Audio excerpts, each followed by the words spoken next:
of our Torah. The parsha, of course, ends with the war against Amalek. And we're admonished to destroy Amalek. The only time the Torah tells us to destroy another people is destruction of Amalek. And we can't take any booty if we go to war with them.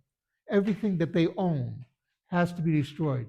There's nothing we gain from this war other than their destruction. It has to be total.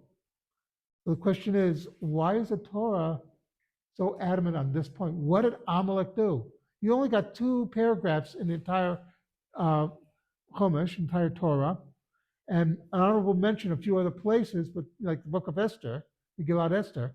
But other than that, like we don't hear, and also in Shmuel, we get a quick brief mention. But other than that, we don't hear much of them.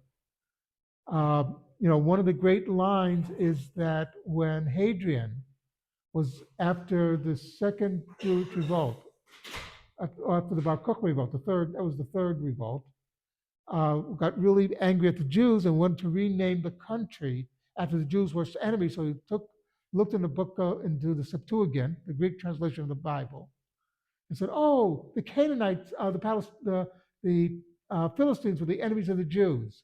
So he renamed the territory Palestine.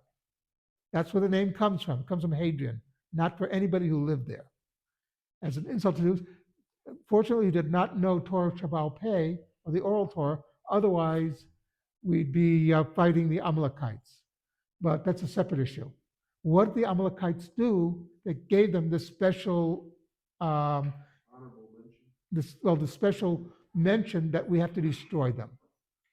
A couple things. Number one, they had no reason to attack the Jews. Absolutely none. We had no dealings with them prior to this attack. So it was like totally, they were on the way to Egypt to take the booty from Egypt, and then they turned on us and they attacked us from the rear. The rear of the Jews was the old, the sick, the children, etc. They attacked our weakest link, but again, they had no reason to.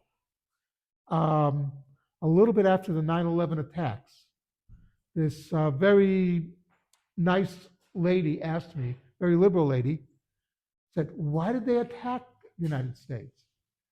And I said to her, quite frankly, we're free, rich, we have freedom, and we're wealthy.